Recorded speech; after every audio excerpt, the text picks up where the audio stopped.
Okay, so hello everyone, hope everyone is okay. So in this session I'm going to explain you and demonstrate you how to replicate a dino game, okay, we have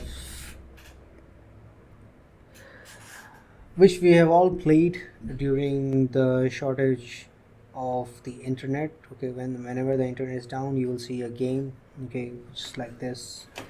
So you press space and the game starts by dinosaur running uh, freely sorry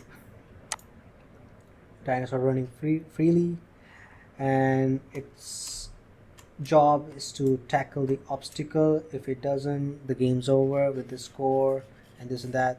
So we're going to replicate that. Why?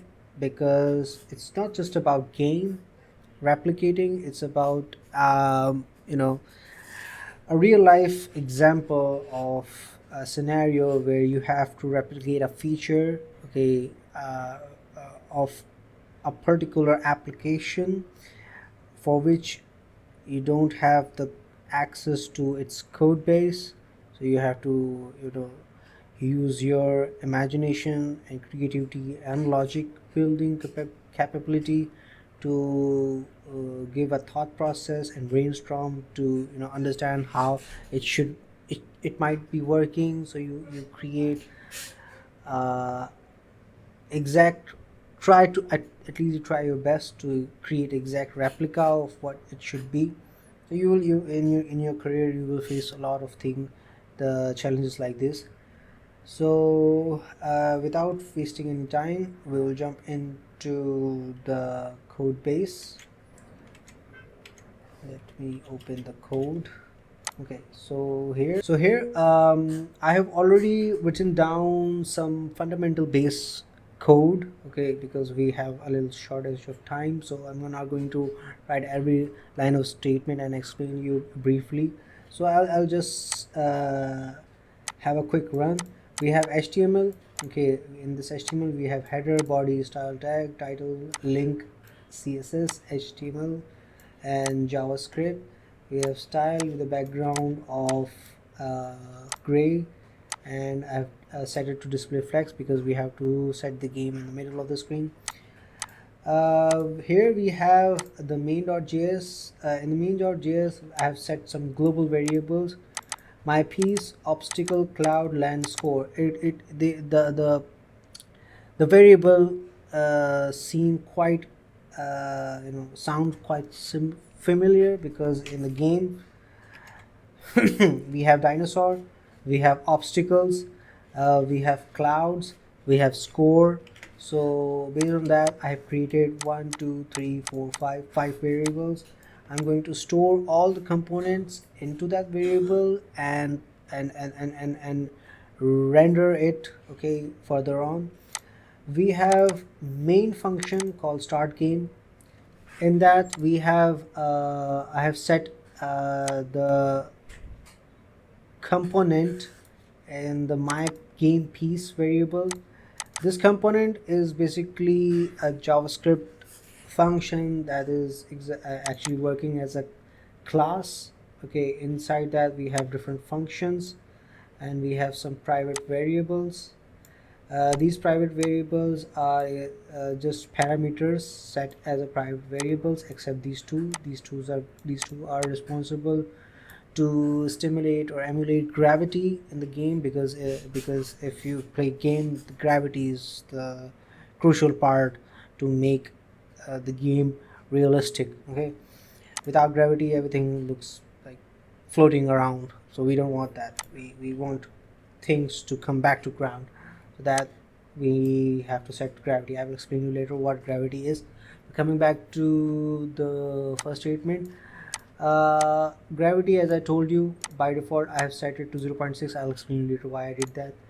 I have set the component for my score to display score as a type text. This was a type image, this is a type text. Okay, and then I start the game. As soon as the game is started, this object creates a canvas. Why I use canvas instead of just playing with HTML CSS? I could have created div div and play along with it. But the reason why I did that is because Canvas is actually responsible for such applications. If you're creating games or if you're creating something animated, okay, which is rich of animation, and it is a little out of the box, unconventional structure of the, you know, besides div structure or tabular structure, the structure of the UI is different. For that you have to use Canvas. It's like painting. You use painting, you use Canvas. That's the literal name. Okay, that's the literal meaning of Canvas. It's the real life Canvas tag. Okay, what we use. We set the dimension of the canvas as it is like the width is longer as compared to height, so we have set it according to that. The width is 700 and the height is 200. It's like almost 1 to 3 ratio. Okay, we have set the context. The context is necessary because since we are using we're working on 2D application, 2D x-axis and y-axis. Okay, we have only two dimension to play and to create a 2D game, 2D dinosaur game. So we are going to use 2D context. This line of statement is responsible to add the canvas tag in the body tag. Okay, so we have set the variable frame number and frame and score. What is frame exactly? What is frame exactly?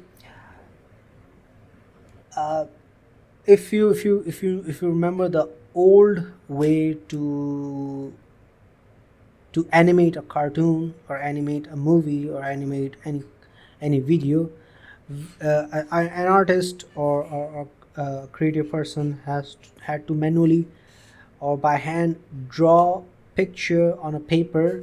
Okay, and even in the late 90s or in short in any movies, okay, in any movie, animated movie, cartoon movie, how things are exactly displayed, it is frame by frame.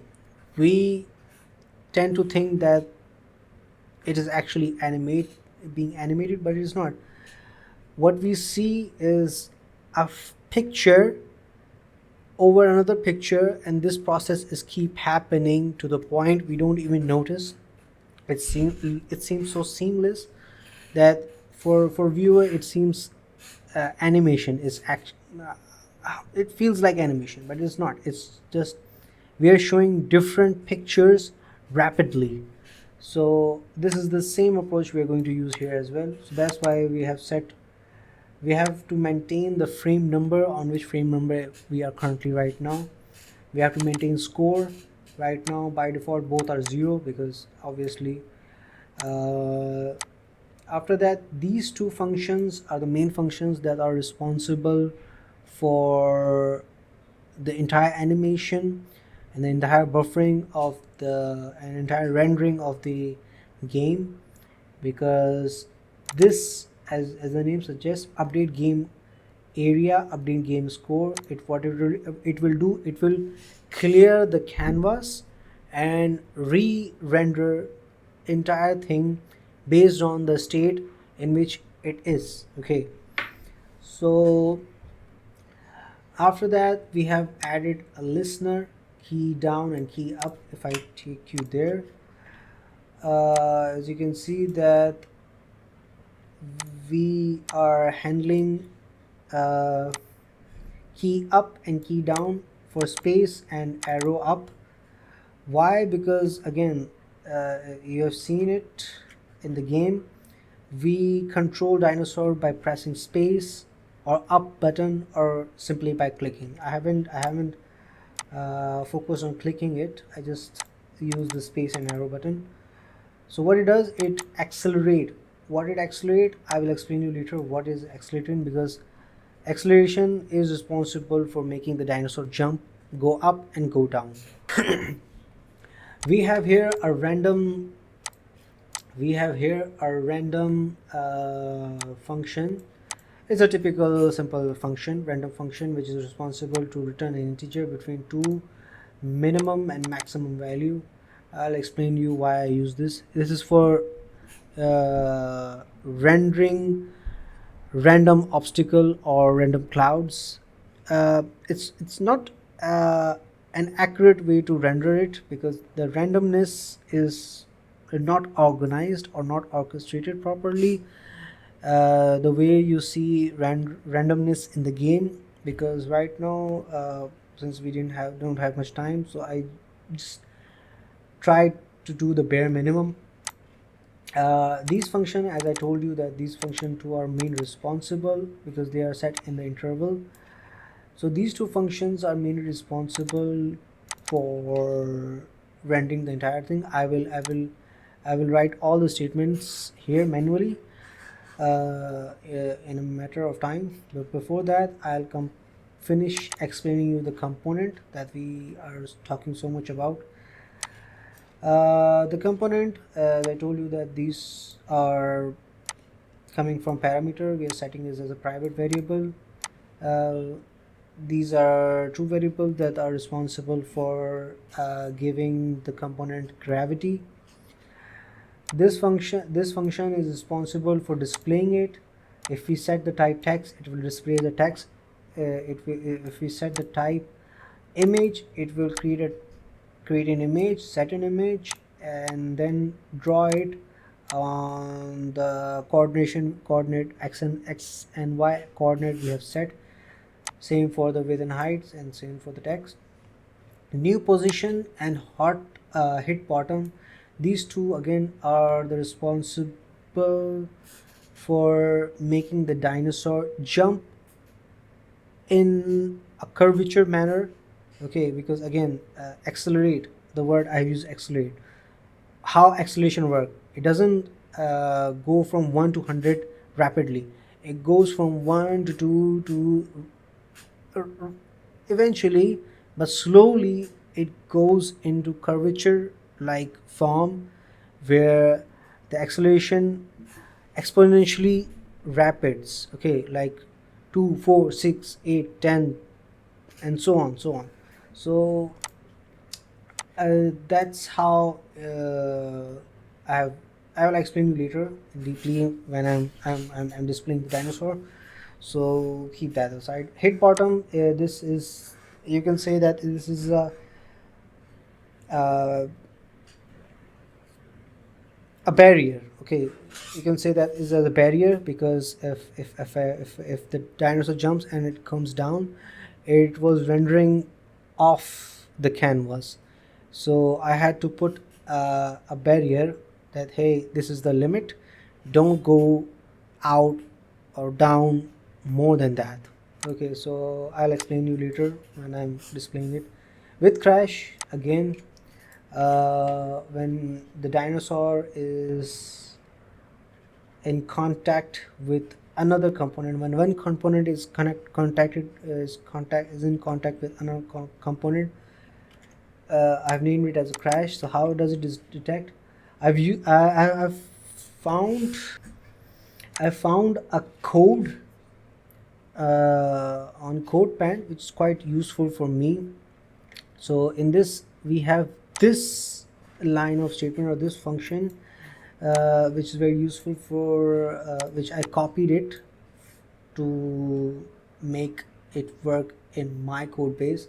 So as you can see, if all the statements are false, only then it will convert it as a true. It will indicate it as a crash. So if I move this component B around A, it will not indicate it as a crash.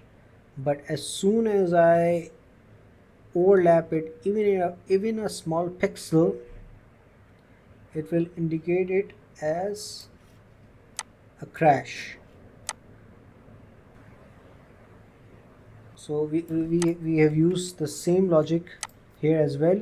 Here I've captured all the corners of the current component and all the corners of the component or obstacle to which is going to crash into. So by default it is set to true, but if any condition is not aligning with the statement, it will set the crash to false. If in case the crash happens, what will happen? So I have already defined it, I just have to call it. I will call it sooner, but first I have to make things display now, because right now, even though if I open it, you can see the canvas. Yeah, you can see the canvas, but it is blank, it's not showing anything. So we have to start working on that. So first thing first, what I will do, I will make the score display here. Okay, so for that I'll go back and I will go into this statement and I will pick this my score and dot just a second. So my text is equal to my score. Okay, and in the update game area I will set my score dot update. So if I do okay, it's displaying but it's completely gibberish. So what's happening right now, I'll explain you. Okay, so what's happening is that everything is fine. Okay, everything is fine. It's rendering, the text is fine, the loop is fine, the interval is fine, but what is happening is that since canvas itself doesn't know that we are using the same component to re-render the same text or the object on the exact same place, so that's why it's rendering the same component to the exact same location. So we have to implement another function called myGameArea.clear. So what it does, it clears out the previous canvas completely and re-render again. So as you can see that now the text looks a bit decent now. Fine.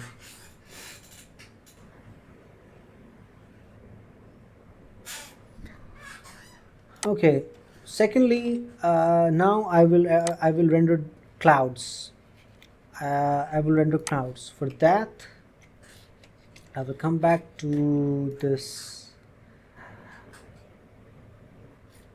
function again, and first I'm going to set var x y height size var interval cloud value. Okay, as I told you earlier, why I have used the randomness to the point it's an illusion of randomness, because there are little glitches, but since again we don't have much time, so I'll keep it that way. And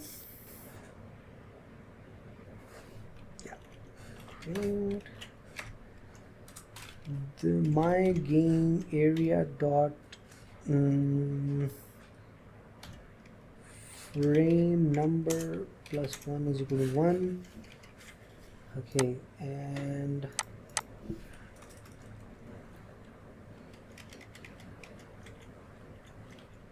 Now I'm going to run a loop.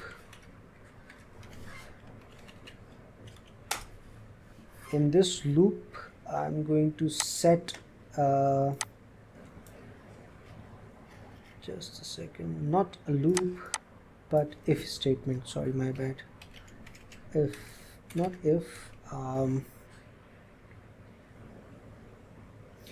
cloud dot add push. I will create a new component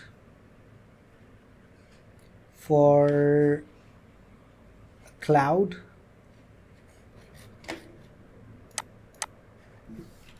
New component with height. Sorry, I have to set the width and height. X is equal to my game area dot canvas dot width. Y is equal to get random between let's say 20 by 80. I'll explain you in a moment why I'm doing this. Let's say height of the cloud can be between 20 and 25, and width of the height can also be between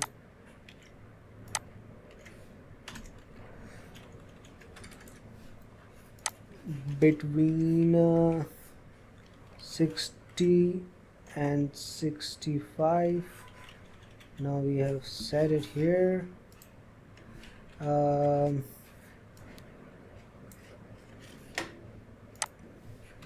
We have to set the path. As you can see that we have the SVG here as images slash cloud slash SVG is X Y image. Okay, now what we are going to do is we are going to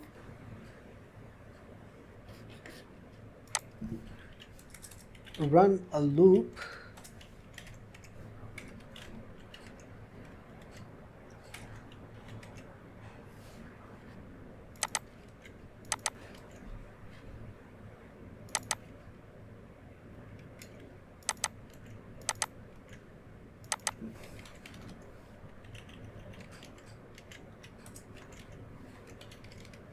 And we are going to update. So as I told you that update function is basically responsible for to render the components. So what is happening is that on every 20 nanoseconds, okay, we just a second, okay, we create a component and push it into a variable, an array, and then in array we set it to update, but before update we set the cloud dot x axis to plus is equal to -2. I'll explain you what I did exactly.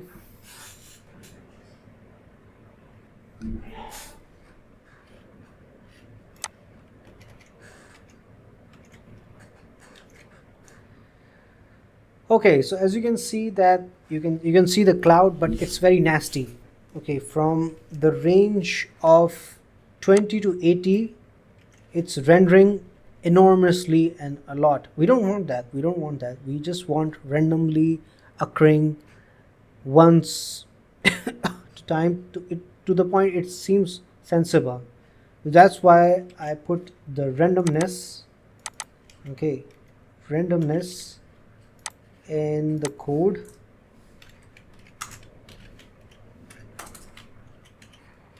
Let's say if this module is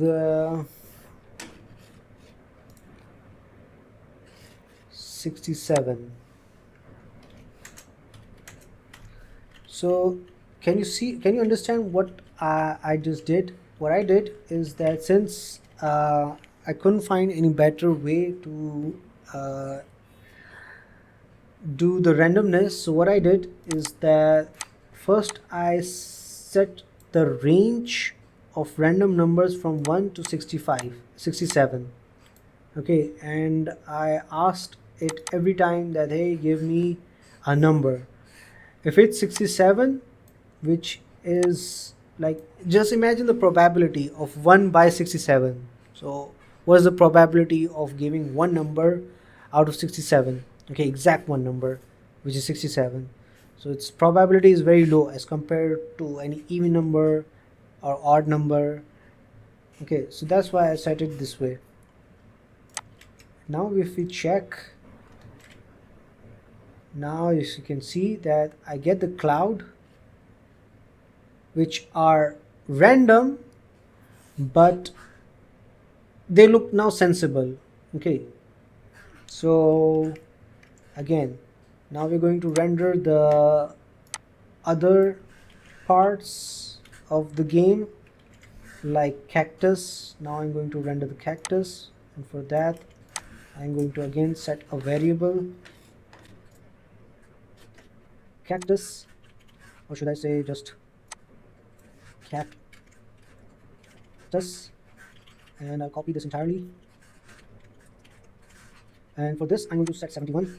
And if you've noticed that, and if you notice that I have set the number prime number mostly, okay, so it will add more uniqueness to the randomness. Set the my game area 40, and why the y is randomness? Okay, fine. We set the my game area dot canvas dot height, okay, and the width is between 40 and 55, 20 and 25. The SVG will be changed with obstacle cactus, and the rest will be same except for this, because since if I set it to Y, it will render, but it will render below the canvas. We want it to the top of the canvas. So Y, which is the coordination of canvas, like suppose this is the top part of canvas and this is the lower part of canvas. If we set the position to the Y exactly, it will render, but the cactus will be down.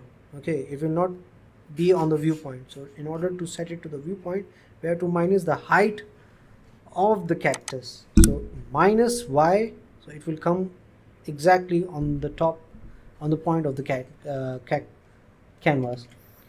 So this is my obstacle cactus. Okay, now if we go see it, okay, yeah, as you can see that the cactus are also rendering, but if you see in the real life, there's a parallax effect. Okay, if you see, if you're driving by the road in a car, if you see the moon and if you see a building, the moon moves away slowly as compared to the building. Okay, so the closer the object is, the faster it moves. The farther the object is, the slower it moves. So we're going to apply the same logic here. As you can see that on every interval, we are reducing, we are changing the coordination of x-axis, and we are giving the command to update it. So since the cactus is closer to the viewpoint, it will change the x-axis coordination fast as compared to the cloud. So now it should give, see, now it gives a parallax effect.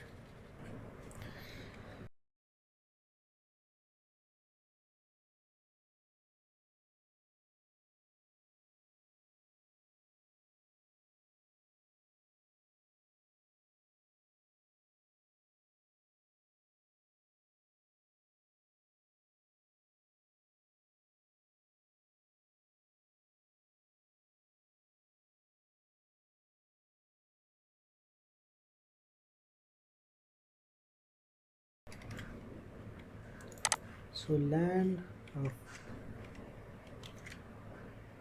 now it's fine. As you can see that now it's giving the illusion of land, cactus and the cloud moving with the parallax effect. Now we have to render the main guy, the dinosaur. Since we already have the component here, we just have to render it now. Here I was supposed to render it. Render my game piece dot update.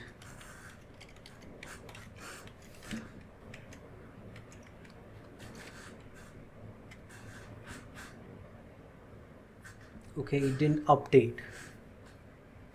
Why it didn't update? Let's check it out. If I go into the function, okay, yeah, sorry, my bad, I didn't handle it.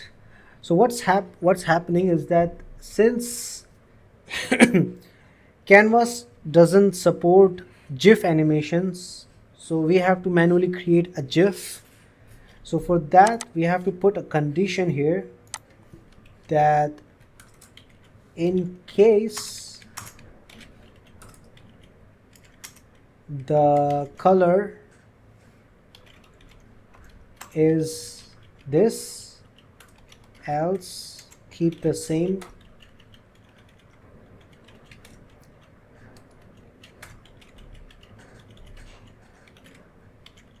And even in that we will create a sub function that my score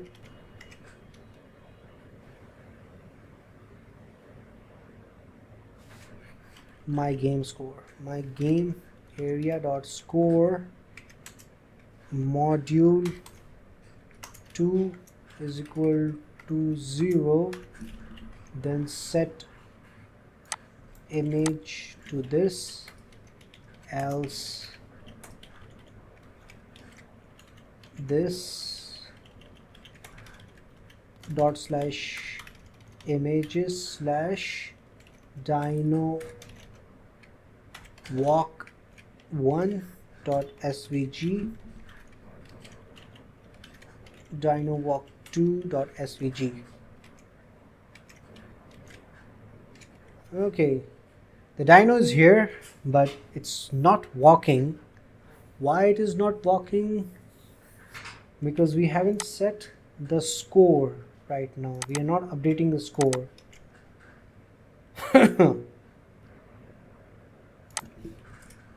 So in this update function we are going to update score plus is equal to 1.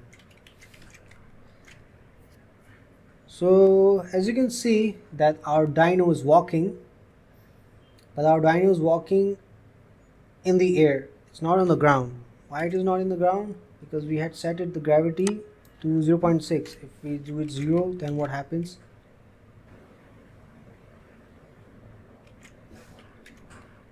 Oh, it doesn't matter.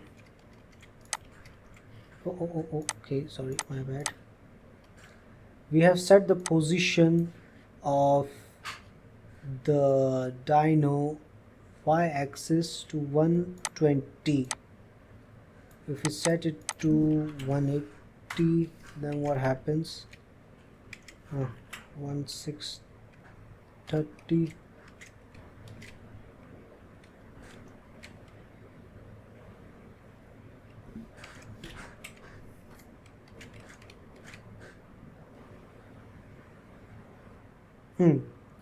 So as you can see, now our game is taking some shape. So now we have to implement the crash and the jump functionality and the score functionality. So first we will work on the score functionality. So for that we are going back. We're going to go back to the code. Okay, we're first going to change this because I'll explain you later why I did this. In our this function, I'll just put it here. is set score dollar my game dot score. I will put some additional property in the display just for the sake of understanding what's going on behind the scene. My piece dot gravity, this will explain what the gravity is happening, what gravity is. Gravity speed, what is gravity speed? My game piece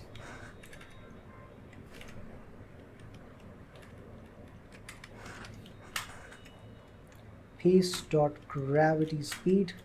And finally y coordinate. This will also help us understand how the y coordinates, on which pace are y coordinates being changed. Dot y divided by my game area dot canvas dot height. So what is the position of the piece as compared to what the entire height of the canvas is.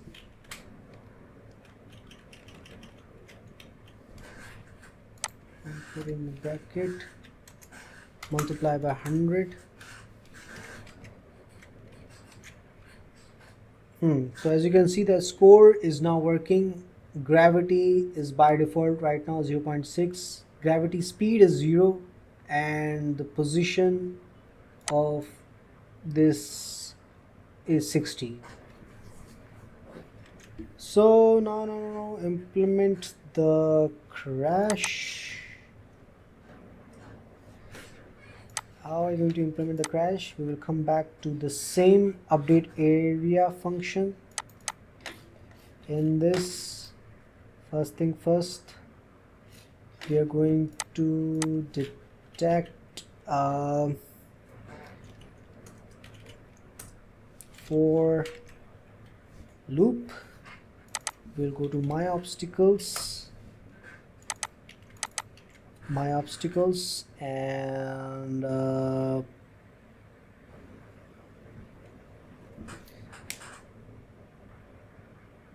yes, so my obstacle, just say cactus, and I'm going to compare it with my game piece dot crash width. Okay, this will check if my piece is being crashed, my dinosaur is being crashed with that cactus, so if so, it should, this should be in the if statement. If it's happening, then my game piece dot crash event, it will execute a crash event, and then finally it will return and break the entire loop, break the entire interval.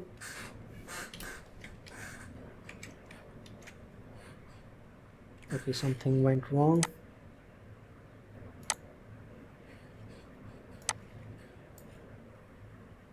Okay, my bad.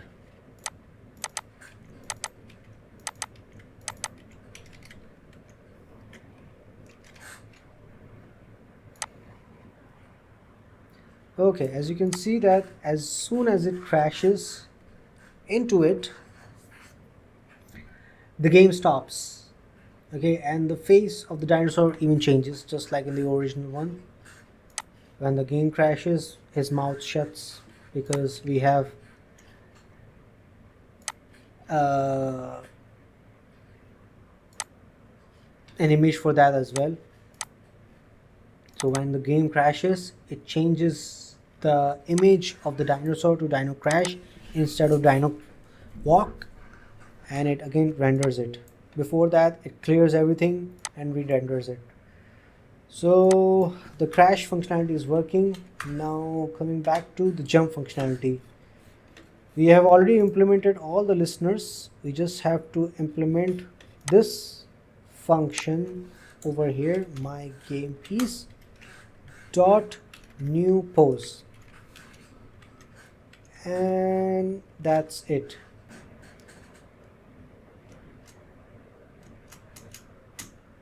Okay, as you can see, now it's working. Our game is somewhat done. We haven't added some functionalities like dinosaur and like the what's the flying dinosaur called. We haven't added the functionality to do duck, but you get the idea. Okay, how can we can extend the functionality. Even the jump functionality is a bit different, because right now if I press the space bar multiple times, it can fly as long as I can make it. So that's wrong, but at least we can see that it resembles to the original pretty much. Okay, I even haven't added the sound, but at this point, if you are a good developer or engineer, you can figure it out how to add the sound. If not, then I'm highly concerned. But overall, it's good. But again, I forgot to explain you how exactly the jump functionality is working. So since what happens is that when I press the space bar, it sends the value in negative to the accelerate function, and what happens is that in the game piece the gravity goes minus. Minus means it's going upwards, but since it is in the points, it doesn't affect much in the change of the position. It's very minor, but if you keep the spacebar pressed, it will eventually add it into the speed of the gravity. Okay, let's suppose 0.9 plus 0.9 plus 0.9 plus 0.9. It will eventually exponentially in curvature, it will speed up, which is called acceleration. And in real life, if you see the acceleration in car, the car doesn't speed goes from 0 to 120 in instantaneously. It goes in gradually, slowly. It picks up the speed. Same for this. If I keep adding on 0.9 minus 0.9 in the gravity speed, it will add up, accumulate the gravity points into the speed, and then it will assign it to the y coordinate. So in that manner it goes up, but in acceleration manner. If you notice, the jump doesn't happen instantaneously. If I keep press, then it's a delay, it's a gradual.